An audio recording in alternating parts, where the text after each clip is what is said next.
Okay. Good evening, and thank you for joining the Prince George's County Historical Society for our March 18th, 2024 History Chat with Franklin Robinson and me, Donna Schneider, as we chat about his book, Faith and Tobacco, A History of St. Thomas Episcopal Parish, Prince George's County, Maryland, as well as some of his current research about the root parishes of the Diocese of Washington and their relation to the enslaved population.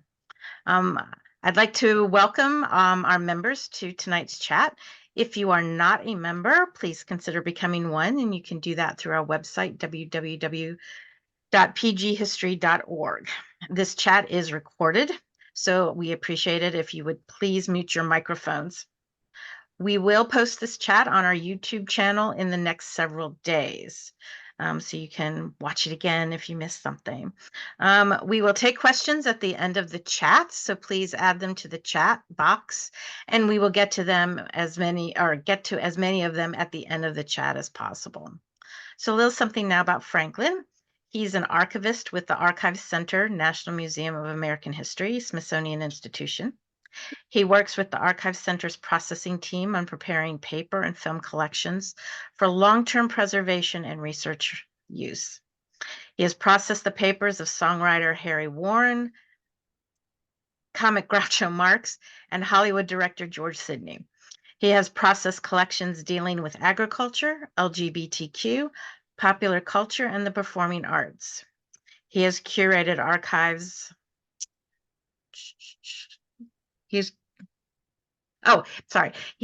curated Archives Center exhibits focusing on the Stonewall 40th anniversary, HIV and AIDS, chocolate, and many other topics. He has authored many Archives Center finding aids. He has also authored monographs and books on local Maryland history. He contributed a chapter to Jessica, is it Lacker Feldman's book, Exhibits in Archives and Special Collections Libraries, and has an article published in the summer 2014 issue of the journal QED. His latest book is Faith and Tobacco. It was published in 2015 by Anchovy Hill Press, and you just republished it when? Just last year, reprint. Okay. He is the current chair still of the Charles County Historic Preservation Commission. Okay. He is the recipient of the Maryland Historical Trust Preservation Service Award. He was appointed to the board of the Maryland Historical Trust by Governor Hogan in 2016 and currently serves as vice chair still. Okay. He is a board member of the Maryland Historic Districts Commission and a board member of the National Episcopal Historians and Archivists. He holds a BFA from Catholic University and an A from American University. He is a member of the Society of American Archivists and the Mid-Atlantic Regional Archives Conference. He is also a professional actor, produced playwright, and playwriting teacher. And he is a resident of Benedict in Charles County, Maryland. So welcome. Thank Franklin? you. You got. Did I miss anything in your bio, or did I get everything? No, usually it gets trimmed down a little bit, but thank you. Yeah, no, you got all. It's good to be with everybody. It's I see some familiar faces and some familiar names, so it's really great to have you.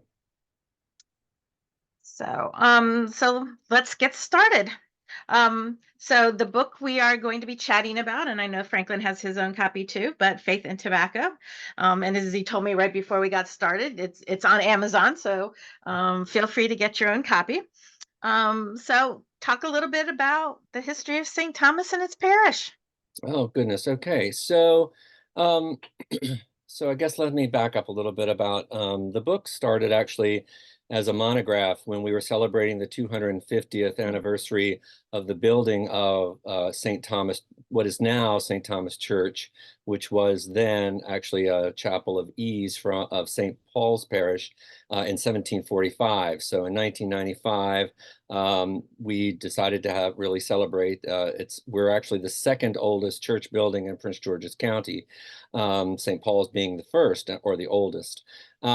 So at that time, I was actually on tour with the Birmingham Children's Theater, but I decided to actually delve into the parish history and actually start teasing out some of these myths and stories that have been told to not only myself, but the congregation over its 200 plus year history. So, and as I got deeper into it, as I think most of the folks online might agree with me, it became a fascinating journey into not only into the past, but into uncovering stories that were much more interesting than the myths that we had been told. St. Thomas Parish, like I said, was part originally of St. Paul's Parish, which is in Baden. That church was built between 1733 and 1735. Ours was 1742 to 1745. And we were an outgrowth of a congregation that was started actually at Mount Calvert in well, they claim 1676. And I guess that's as good as any. I've never found the actual document to say, yes, this happened in this year. But Reverend John Yo, who was one of the missionaries that were in the area at the time, reports visiting many congregations along the Patuxent River, and they assume that he did get up that far. There was habitation. So St. Paul's dates their founding from 1676 as we do. So St. Thomas, grew through the years, or actually did not grow, but maintained sort of a status quo. And it was in the colonial era, the church was supported by the tobacco tax, the Establishment Act, which made the Anglican Church the official church of the Maryland colony in 1692. Also enacted a 40-pound per poll tax to support the priests that were going to be coming into the colony, as well as you could also petition for extra tobacco to be levied if you wanted to build a church, repair the church, or repair your cemeteries. So you can see tobacco in the title has sustained the parish for its over 250 years now, because really up until the latter part of the 20th century, when the tobacco buyout came, there was a certain amount of tobacco money that would go into the collection plate. And throughout the years, that is what sustained the parish. So we grew and didn't grow. And then in 1850, there was, as is wont to happen among maybe the best of friends, there was a parting of the ways between the congregation at St. Paul's and the congregation at what was then Page's Chapel. And we became St. Thomas Parish, St. Thomas Church. And from then on, we have been an independent parish. And we had at least 3 missions, one atonement in Cheltenham, which is no longer. The building was also torn down.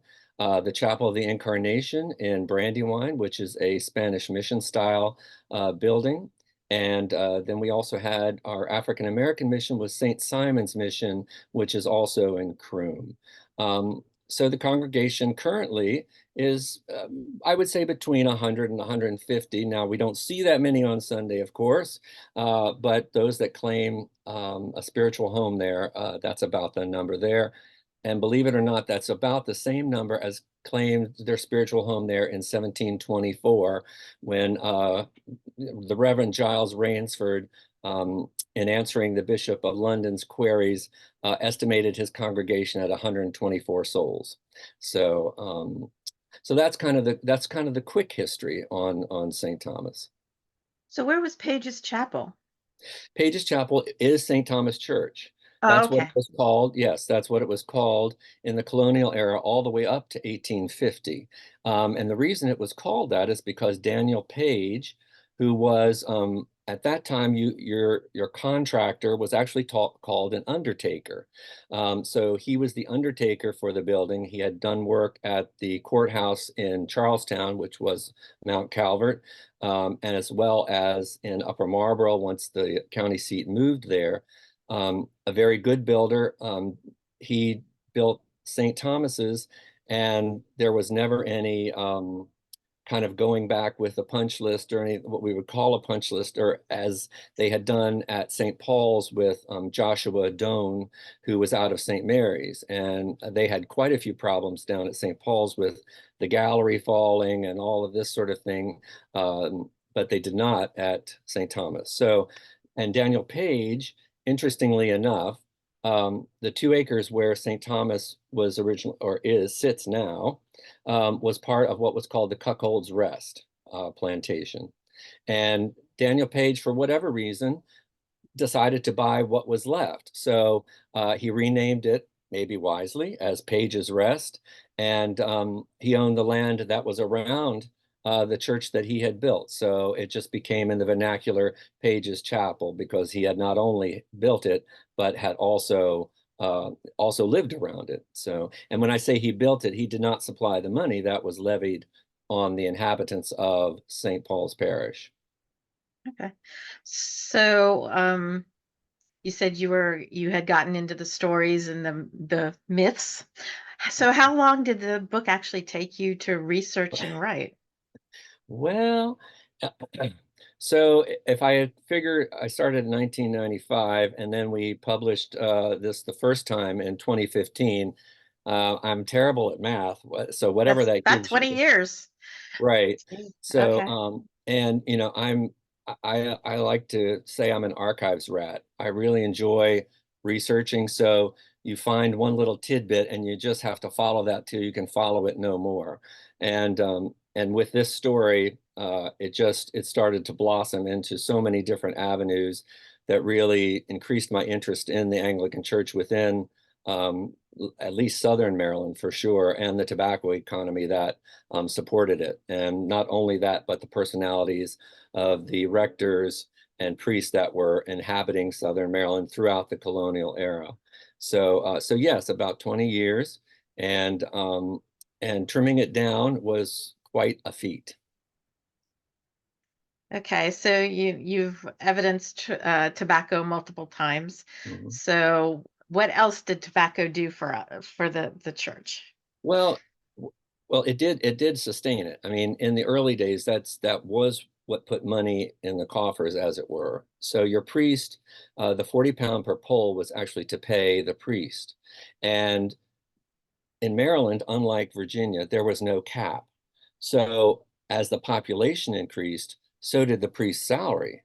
So that is why Maryland was the place for a priest to get a parish in the colonial era, because there was no cap on the salary that you could pull down.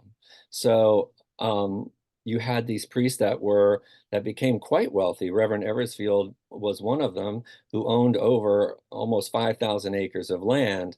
And he did that because every year, as the population grew and there was assessments, his tobacco increased, and he didn't have to lift the first finger to get it. Um, so that, and then plus, once you get into the latter part after the colonial era, and when we de-established the church, as it were, then it was tobacco that really sustained, the upkeep and still pre-salaries. But then, since it was not legislated, it was really hard to get your congregations. It was volunteer again. You had to say, okay, well, I can pledge 100 pounds of tobacco, for the upkeep and the maintenance of the minister. And they would do that. And much like today, you may or may not be able to make good on your pledge. Maybe your crop didn't come in. Maybe you just thought you were going to do 100 pounds. And thought, oh, you know what? He's been drinking too much. I'm not going to give the priest any more than 50 pounds this year. So it just was really, like I said, it was a sustaining. And in fact, as you get into the early 20th century, up until the 1950s, the church actually had its own tobacco crop. So about 5 acres that local farmers would pitch in and harvest and strip out. Then it would go to market, of course, in Upper Marlboro, and that money would go to the church as well. And some of you may remember the Tobacco Barn Antique Show, which happened in Upper Marlboro for 50 years, or actually 40 years. I take that back. And so that was held in a tobacco warehouse. And so all of this played into the whole idea of the culture of the Southern Maryland region, as well as the culture of the parish.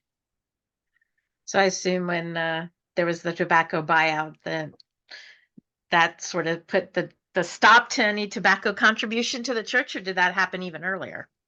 It pretty much had, well, it had decreased earlier and then, like I said, finally that was the nail in the coffin, because of course, as we all know, Prince George's County just, started to grow in ways that were not necessarily amenable to agriculture or tobacco, and more and more people, decided to do the 9-to-5 job or work somewhere else, and so tobacco money decreased over the years, but there were still contributions to keep the parish up, but it just necessarily did not come from farming. Okay. So, I mean, as I was reading through the book, there's a lot of county family names that are very familiar to us. Do you want to share some stories about some of the founding families? Oh goodness. Yeah, let's see.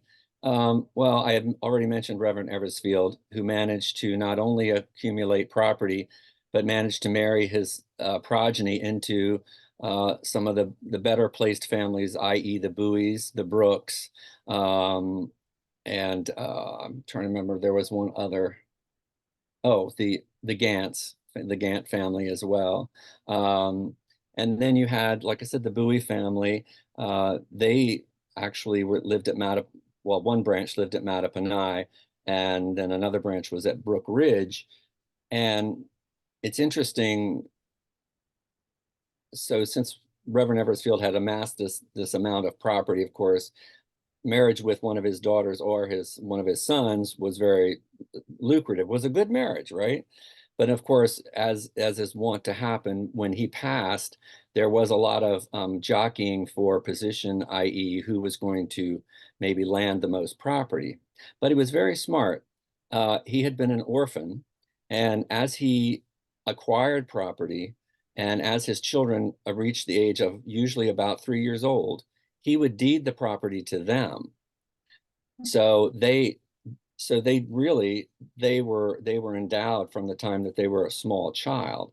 And he did that because he had been orphaned. His mother had married rather quickly, and with someone that apparently he did not get along with, but who uh, had maybe taken all of whatever his father had amassed and used it. So he felt the orphans lack, and he was bound and determined not to have his children suffer that, because he's very clear in all of this that his wife was to have none of it, and she could use it upon his death. But if she was to, he says, if she's to fly to her thirds, then she was to get nothing, and that was at the end of his life. So he really had a very fraught relationship with women, is what I can say. But he gave to his daughters as well as his sons in equal measure, which was very unusual. But he really endowed them so they did not have to kowtow. Really, they had their own wealth. Um, the let's see, Bowie family, and they went to Reverend Eversfield School, as did Thomas John Claggett, who became the first Episcopal bishop consecrated on American soil. That was his nephew. Reverend Eversfield married Eleanor Claggett of Croom, and so he ran a school, and the Holidays went there. A lot of the Brooke families, and yeah. So and I guess his most famous student was Charles Calvert of Mount Airy, which was one of the sons of Benedict Calvert, and he eventually went to Eton, but he died in Great Britain. So yeah, and Eversfield, we are told, was actually the priest that married Eleanor Calvert to Jackie Custis, who was Martha Washington's son, at Mount Airy, because that took place at Mount Airy, so that was within the purview of his parish. So he would have been the one to have performed the ceremony. The other interesting thing, and then I'll let you ask me another question, speaking of the Calverts, is Eleanor Calvert Custis Stewart. So the story went that her parents were buried under the floor, which they were. And then Under the floor where? at St. Thomas. Okay. Yeah. So they had purchased the right to be buried within the church, which was not unusual for titled or people of noble birth. So even though he was a bastard, he was an acknowledged bastard. So um, he and his wife Elizabeth had been buried there, and Eleanor had expressed her desire to be buried there as well. So the story went that the vestry had refused them, and under dark of night, faithful servants with torches had brought her body to St. Thomas's, which was still then Page's Chapel, and opened up the floor and buried her anyway. And I always thought, well, this is very interesting to me, because who didn't notice this veritable parade of people coming down the road to bury this woman, you know? So sure enough, in the 1950s, when there was the major renovation that was done, when they opened the floor, they actually found Nellie's bones, and it was Oh, at the cross aisle. And so in researching some of this, and I thought, well, no, that's interesting. Okay, I guess this is a true story. But in looking at the vestry minutes for St. Paul's Parish, they actually were very solicitous of them, and said, we have a great respect for your family, and as long as you understand that this is the last burial that will take place in the church, we will allow you to reinter, because she had been dead for a while, to reinter her or inter her bones at the cross aisle on the south side. So, and that's exactly where they were found. So she kind of laid there, and when they put the floor back, she went right back in the place where they had found her, and we finally marked her grave. Goodness, I guess it's been almost 10 years ago now, with a nice limestone slab. So she does not lay in obscurity anymore. But she would have been not only Jackie Custis's wife, but she would have been the grandmother of Mrs. Robert E. Lee. So, because the George Washington Parke Custis would have been her youngest child by Jackie. okay. So it's just a little bit of the stories, yeah. Okay. So I know the parish has now its own historic district. Mm-hmm. Yeah. So do you Yeah. want to share a little bit about that? Sure. Goodness. Back in I think it was back in the 90s. I see Susan Pearl's name here. Maybe she might remember better than I. And the vestry decided that with all the development and things that were going on in Prince George's County, as well as changing tastes and that sort of thing, that maybe a smart thing to do would be to ask Park and Planning to create a National Register historic district as well as a county historic district around the properties that were St. Thomas Parish, and still are, but not necessarily associated with the parish anymore. So St. Simon's is part of the historic district. There's the historic Taman Tobacco Barn, which is on the National Register as representing the tobacco barns of the 20th century. There is the old rectory, which sits across from St. Thomas Church, that's privately owned now. That's within the district, and the church itself. So the district encompasses about 50 acres, give or take. And yeah, so and it provides a level of protection that that if for those that come after us, they can't do something like tear off the bell tower, or do something crazy that might harm the integrity of the area, and it protects somewhat the view shed that is in that area. Yeah. And it is a very pretty view shed. I've so you said you were working on research about the enslaved population.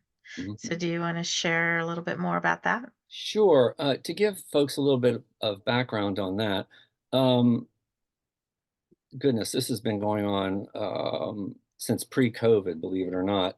A group in the Diocese of Washington thought that it was time to start discussing some type of reparation for the African American community, relating to, what was our involvement in not only the slave trade, but in enslavement, and all the way up to redlining in the 20th century, et cetera, et cetera. So they, through a series of events, they got in touch with me and asked me would I be interested in in researching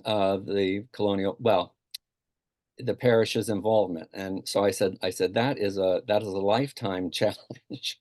So I said we have to really kind of focus this down. So I said, look, my specialty is the colonial era. So I will research the 8 root parishes that make up the current Diocese of Washington, from which all of the parishes stem. So they are the roots of the diocese. And we'll look at, how did they what are the clues to how they treated enslaved?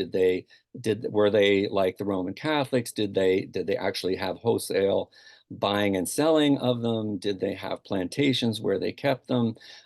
Exactly what was their relationship with the enslaved and Black population? Because of course there were freemen as well. So starting from literally scratch, I just started delving into the records that still exist, and there are some that still exist, which is really great. Most parishes don't have anything all the way back to 1692, the creation of their parish, which would be the establishment.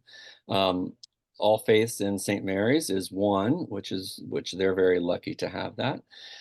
So kind of in short, what I found was, as you might expect, there isn't any one narrative. There's one thing I can say is that unlike some of the Jesuits, uh, the Episcopal Church, the Anglican Church in the colonial era did not engage in the slave trade in a primary fashion, in the sense of parishes did not go out and purchase enslaved to either work their glebes or to sell for profit.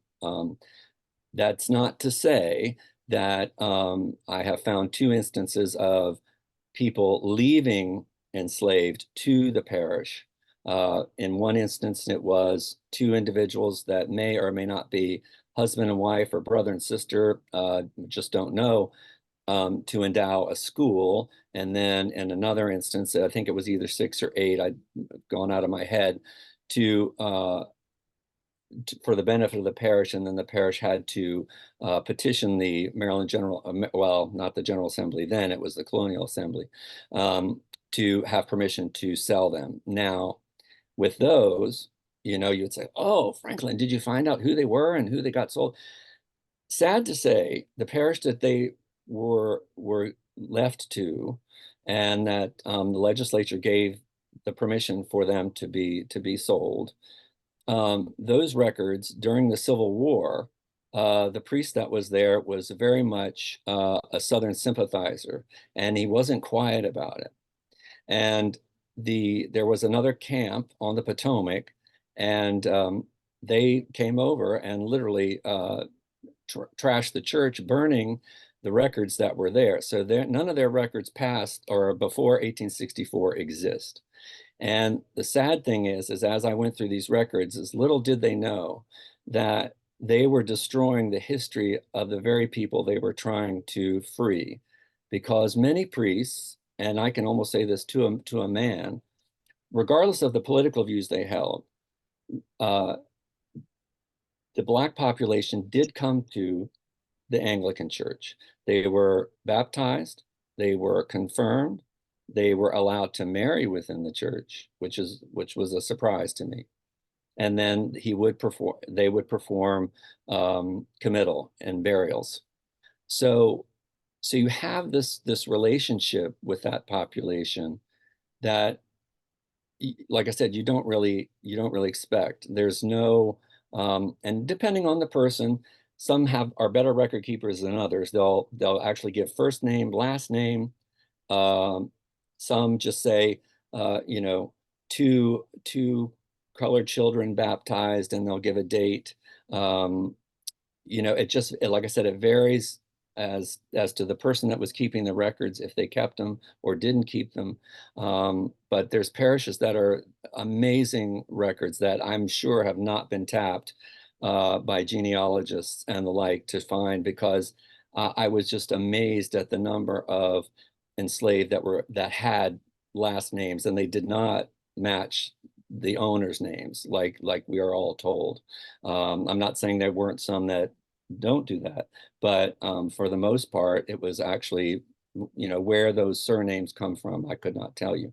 But and then they will note, so and so a freeman and married so and so, and she may be the enslaved of, Mr. Southern or somebody, or they're both free. The other surprising statistic was that 10% of the enslaved population of Charles County was actually owned by people of color.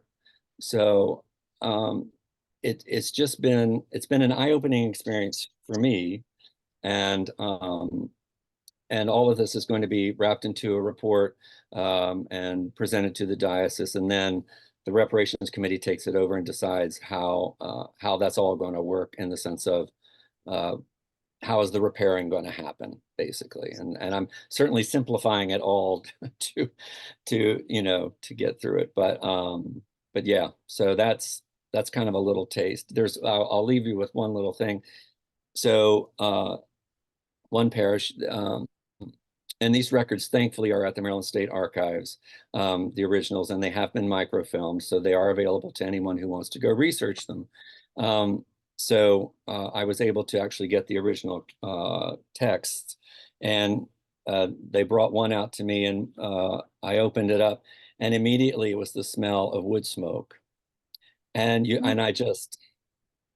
almost brings tears, because you can just imagine. And it's a reverend that he writes, he said, when I came here, there was no register. And he says, I'm going to rectify that right now.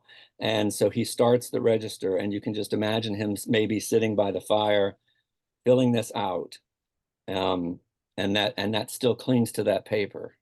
It yeah, it just takes you immediately back to him sitting wherever in his rectory, and diligently making sure that these people's history is recorded. So that's like 200 years ago that this. That would be probably, goodness, let's see. No, well, almost. That's probably around 1840-ish. So we're not quite there, but it's getting to be, yeah. Oh boy. Like I said, the oldest records are from All Faiths, and they go back to 1692. Yeah. Oh geez. So when is this paper supposed to be ready to be presented? Hope I'm fingers crossed. I'm hoping by a diocesan convention in January of next year. So I want to have it done by this summer. And to answer, yes, Sharmila, yes, it will be publicly available. And yeah. So, let me tell you this story too. See, you've get me started now. Good, go. So one of the priests, who was actually a grandson of Bishop Plaggett, he had married an enslaved couple, and see, legal marriage was not legal for enslaved, of course, but the church did not recognize that. So you could go to the priest and he would marry you, at least in the Episcopal Church. So he married these two folks, and the enslaver sold one of the wife away. And Reverend Chu, he said, look, he said, because you've done that, he says, you are not to take communion. He denied him, and that was a serious offense. And so he felt so strongly about it. And so I guess apparently the slave, because he wrote to the bishop and he said, look, just so you know, this is what I've done, that I had married them. He sold them away. He knew better. And I have denied him communion, and I will continue to do so. So apparently the enslaver did repent to a point and said, yes, I was wrong. I shouldn't have done this. And Reverend Chu still, was not taking any prisoners. He's like, nope, I'm sorry. You're still not welcome at the communion rail. So you just have these little great stories that bubble to the top. I mean, there's some really heinous ones that I won't go into, but it's fascinating. So is Reverend Chu, who Chu Road is named after? I don't, well, I mean, that's the family, but I don't Okay. think it would have been for, yeah. Yeah, Okay. John Hamilton Chew, um, he was all over the place, yeah. Mhm. It's all over the place. So I don't know why this just struck me, but in your book, you have a page about African American soldiers in blue. Mhm. So can you talk a little bit about that? Sure. When I was researching, and I knew that, of course, there was a huge Confederate presence throughout Southern Maryland. And then, but also, of course, you had the USCT being trained in Benedict, and then they also had a camp, if I'm not mistaken, over on the Potomac as well. So I thought, oh, well, maybe, did anybody from the parish, serve in the Union forces? So Prince George's County is very lucky in the sense that they still have what they call the slave schedules, is when the legislature was contemplating doing compensated emancipation like the district had done. Um, they sent out folks, and you went to uh, the plantations that had enslaved, and you have the owner's name, and then you have the names of the enslaved, first and last names, and the condition, number of houses, and there seemed like there was another, and ages, of course. So all this in order to kind of decide, okay, well, how are we going to? And unfortunately, they're compensating the owner; they're not compensating the slave. But this did not pass. So something in the interim between that happening in 1864, 1867, um, the only, and as far as I understand, the only registers that still exist are for Prince George's County and for, I think, Dorchester County on the Eastern Shore. So you can actually go in and see, and these are on microfilm as well, and I think you can access them through the web. Um, that you can see, you can read this. So I knew who the vestrymen were in 1864, 67. So I just went and looked them up to see, okay, were you an enslaver? Were you not an enslaver? And if any of the enslaved had gone to serve in the Union forces, at least the person that was taking it down from this would note, went to the 14th USCT. Susan, what were you going to say? Oh, I thought she was going to. So yeah, so yeah, so that's how I, I I found out about those, and then they are on the USCT monument in Washington D.C. All those names, those four names. Yeah.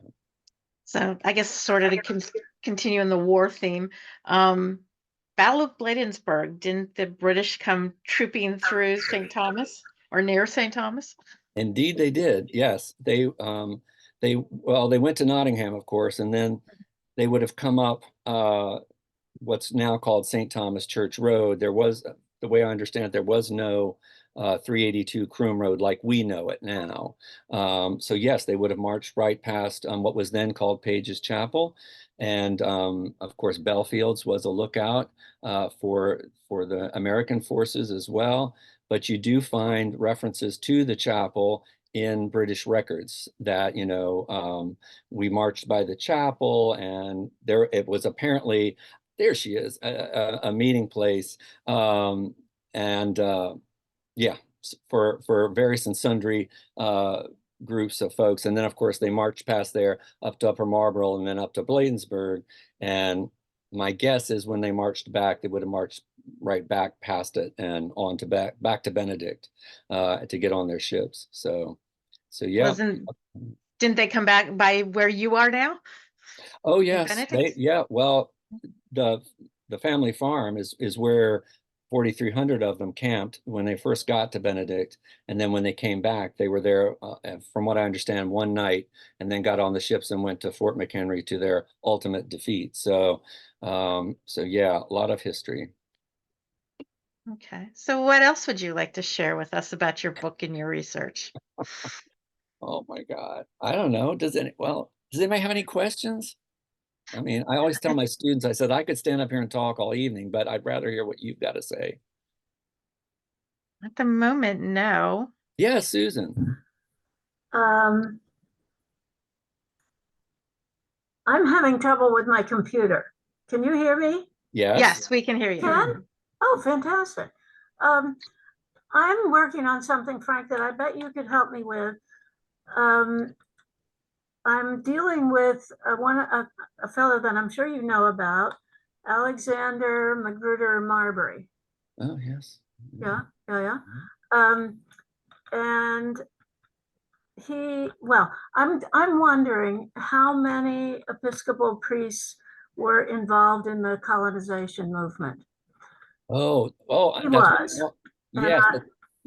I was just wondering because I haven't looked into a lot of others, and I bet you have.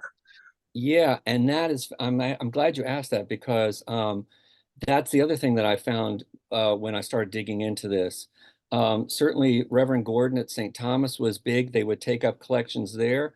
I found evidence of collections throughout Southern Maryland, and apparently, I guess it's in some ways certainly gone out of our memory. But that, and then Reverend Godwin, Henry Godwin, who was at St. Paul's, he freed he had 40, well, I think it was his wife's enslaved, but anyway, there were, I believe, 40 of them that he freed and freed them, baptized them, put them on the boat.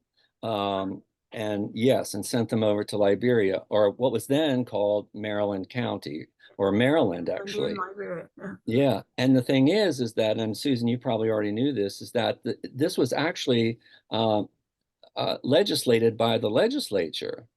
And I did not know that. It was actually, it was like put into law, and they supported that up until, goodness, I guess the late 1800s, maybe even. So I haven't gotten into it as much as I would maybe like to, but for sure that is, and I'm happy to share those instances. You get, if you look into a lot of the treasurers, ledgers and that sort of thing, you'll see collection for Africa. And what that means is that's for, like I said, either Maryland, and then eventually it becomes part of Liberia. Yes. Yeah. So, okay, well, I knew about the collections. I just wondered about the slaves who were owned by priests, whether well, my man Alexander Marbury, whether he did. Now what I know about him happened in 1837. On a ship in 1837. He freed 11 of his slaves, and but I hadn't gotten around to looking at others. Anyway, it's something that fits in with what I'm working on now. So yeah, so Henry Godwin would be the other big person, because I'm almost sure it was 40. St. Paul's, yeah. And it's Goodwin, but he was living in Charles County when he did this, if I'm not mistaken. Okay. Yeah. Thank you. So you're welcome. Yeah. So were there any African American families of interest in the parish that Yes, especially like in our parish, we had St. Simon's Mission, which was begun in the 1890s. You have the Stewart family, who was very faithful, instrumental. Anybody that I talked to about that would always talk about Percy Stewart and how he always started the fire, to make sure that the church was warm. And the African American missions of Southern Maryland are another whole interesting topic in and of themselves. You have St. Simon's, which is in Croom. You have St. Mary's, which is in Charlotte Hall, not there anymore. St. Philip's, which now is in Baden, but of course was in Aquasco. And then there was actually a fourth, another St. Philip's in Port Tobacco. Now, that was another revelation to me, because I had never heard about that one, and I don't know how long that lasted. But these were all started in various and sundry ways. I know St. Simon's was started by the Wills family in Croom, who felt that there was a need for education for African Americans, that they were not getting treated equally within the normal school system. So they decided to have the Croom Industrial and Agricultural Institute. Yeah. And Okay. that would, so there's that. And then the spiritual component, because there was also a school down at St. Mary's. St. Philip's, I have never seen that there was. I think they tried to start one. I don't think anything ever happened. But the priest that was paid for by the diocese was based at St. Simon's in Croom and served all three of those every Sunday. So, so, so depending on the priest, he could choose what he wanted to do. You either started at St. Simon's at 8 o'clock, go to St. Philip's, let's say for a 10 o'clock, and then wind up at St. Mary's at maybe 12 o'clock or 1 o'clock. So he's traveling over, the roads of the 1920s, all the way down to St. Mary's every Sunday. And then sometimes they would reverse. He would start there and work his way north. But, it's like, it's just the lengths that people go to perpetuate their faith or their spirituality in what might seem daunting times, it's just always interesting and heartening to me. Is that, regardless of how bad it was, they just persevered and kept on going. So the other, let's see, what other the other interesting thing is in St. Paul's. So a really great archives that does not get used as much as I think it should is the Episcopal Diocese of Maryland. Mary Klein is the archivist up there. And so I was looking through Bishop Whittingham's papers, and he was the bishop during the Civil War and prior to, and for a good time afterwards. And so he would write down, if he would go to a parish, he would write down, parish families or parish communicants, right? First and last names and that sort of thing. So this is in 1840. And so I was looking through St. Paul's, and I come upon, and I probably shouldn't say the name only because I know that there's still descendants, but they self-identified as Piscataway Indians, and you never see that. I mean, it was like I almost dropped the book, and because he wrote on the side, he said, of the Piscataway tribe, and I told the head of the tribal council, and he was just floored. He says, my God, he says, he says, by that time, he says, they are not identifying as Indians, or native peoples. So yeah, so that was a real find. And I think they were going to try to get in touch with those people and see if there was anything that they could talk about and discuss about their history. And that's the only incident I know of. There was a priest at Christ Church Clinton, which was at one time part of St. John's Broad Creek. I'm throwing out all these names. I pity you all, folks. I'm so sorry, but he actually offered to the bishop. He said, I am fluent in the native dialect. So he actually had learned Algonquin and could speak to the native peoples. Now, whether the bishop ever took him up on that, I don't know. But yeah, So Will Thomas came up with a question. Thank you, Franklin, for your research. How many parish records of Episcopal churches in Southern Maryland remain? And are these all in MSA, or are some still held in churches? Yeah. William, it's good to see you. Thank you so much for tuning in. I've got your book right here. So, so to answer your question, there's more that still exists than you might imagine. And I was really heartened to see that. And most of them have been put on deposit at the Maryland State Archives. And most of those have been microfilmed, were probably microfilmed back in the 1970s. So I don't know if they've put the microfilm up online or not. I was very lucky in the sense that I know the head of special collections there, and she was very kind in letting me actually see the actual records.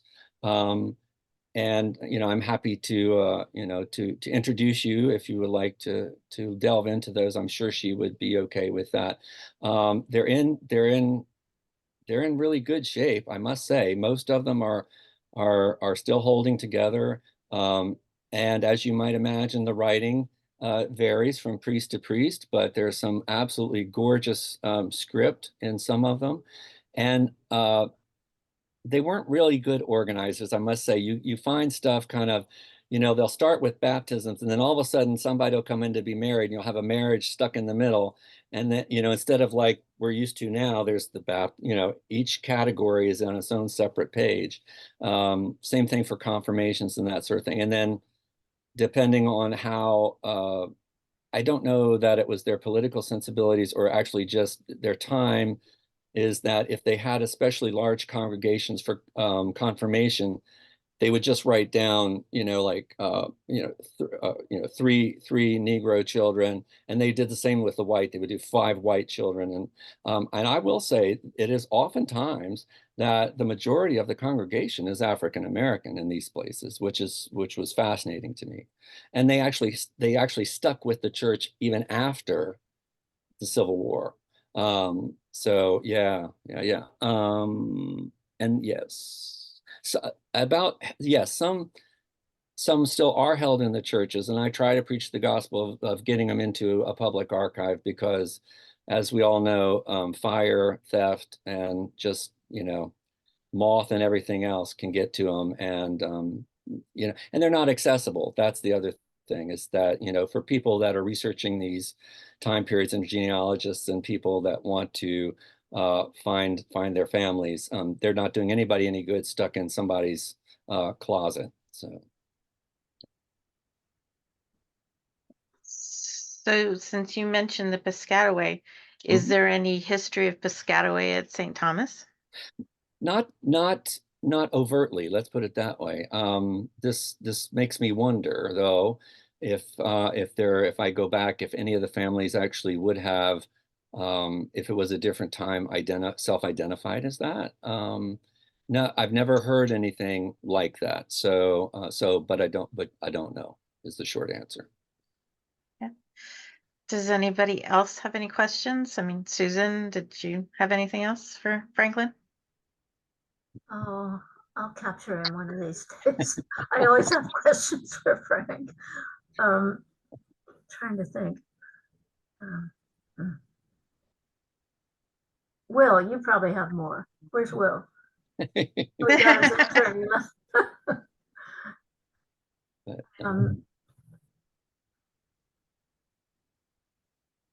So I mean, if anybody... Okay, since I've been asked, frankly, maybe what about godparents and African American godparents and godparenting? Did you track that in the parish over time and how that changes? I didn't track it in the sense of statistically, but I did notice, and this went for African American as well as white. The godparent thing doesn't seem to really come into vogue until till the Victorian era, and that I would say most likely after the Civil War. And even then, it's really catch as catch can. I mean, very seldom do you see, oh, godparents were this. And I put that in some ways to the non-standardization of your record keeping. And like, so now, and even in the latter part of the 19th century, you would purchase from a stationer in Baltimore or somewhere something that was actually, communicants, baptisms, and it would have a space for name, parents, godparents, and so on and so forth. So the priest, could fill it out, easier, and it wasn't just him sitting down with a plain ledger and saying, okay, I baptized Joe Smith on the 20th of December, 1824. So good question, but no, I didn't really find that until much later after the Civil War. Yeah. So did you have any surprising finds as you were doing research that you haven't already talked about? Certainly the Reverend Chu and him being so pro moral, I guess, in the sense of the enslaved couple that was sold apart from each other. Okay. Well, yes, of course, we even in our own time, we have, everybody has different political ideas and opinions, and it was no different then. You had one priest was just absolutely, you could just imagine his head spinning around. He writes to the bishop and he says, I am not praying for anybody that does not stand by the Constitution. And, and he's like, and I will not pray for the success of the Union forces. And I am not going to pray for President Lincoln. So, and that's, yeah, he got his records burned and his church trashed, but he held on to that, that opinion. And then you have the flip side of another priest that was totally, you get these letters and he writes on November, I can't remember what the date is in November of 1864, when the Maryland legislature finally gets rid of enslavement. And he goes, the day of Jubilee, across the top of the paper. And, he was, and all the way through, he was straddling the line, trying to, he knew his parishioners, a lot of them were pro-Southern, had sons and out in the field in the Confederate forces, but he kind of stuck to his guns and, and remained true to himself and was an abolitionist. Now, I never found any evidence of oh shucks, what am I looking for? People trying to the Underground Railroad or anything like that.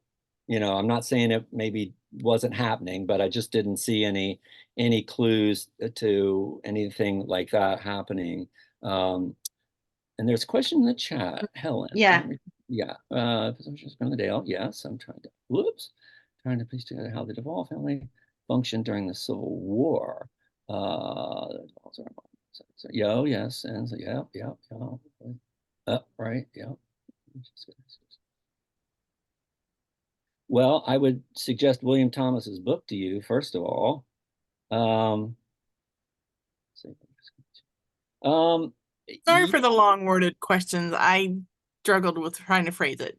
Oh, no, you're fine. And certainly, I'm happy to share my email. Yes, I have heard of slaveholders conventions.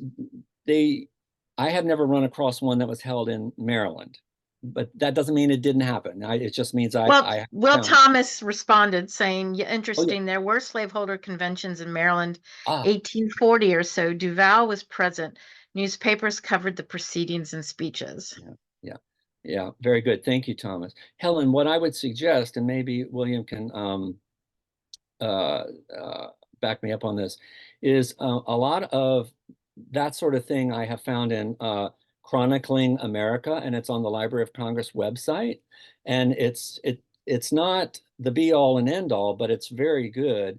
And let's say if you put in that as a search term, it's going to bring up newspapers that mention that. Now, of course, you can focus it down to a year range and a state or the district. And what I would suggest, and that I found in my own research, is that if it doesn't necessarily show up in Maryland, try the district, because of course, being so close to each other, it may have been in the district papers, whereas it didn't make the Maryland papers, which tended to be very regional. I mean, so you had, your brevities and that sort of thing. And they would, it's really interesting to me how they reprint stuff from like really the deep South or like the far North. It's like, but what's going on in your backyard, dude? That's what I want to know. So I feel whoops, you're muted again, dear. Okay, I'm trying to undo it. Okay. I feel like for me to understand the exchange of lands that were given to Holy Trinity for St. George to happen is for me to understand the Duval family at that time. And Marcus, he was playing crazy. There's just nothing else I can say about it. So I think Edmund Bryce Duval, who then at the time lived at the Marietta House, really knew how to stay the line. I'm not finding records of him being in the military period. I'm not finding, I've seen his signature to visit Marcus in prison. I'm not finding enough information for me to understand. I do know by the end of the Civil War, he was very land rich and very cash poor. Right. And there was definite I had always been told that the land was gifted to the church, Holy Trinity, for St. George. It was not. It was sold. So that's why I'm asking these questions. So Right. No. So do you know about the book Marine Duval and His Descendants? Have you seen that? I And probably have, but it was so broad that I'm trying to be more specific. right. Right now, I'm also trying to trace back the land deeds.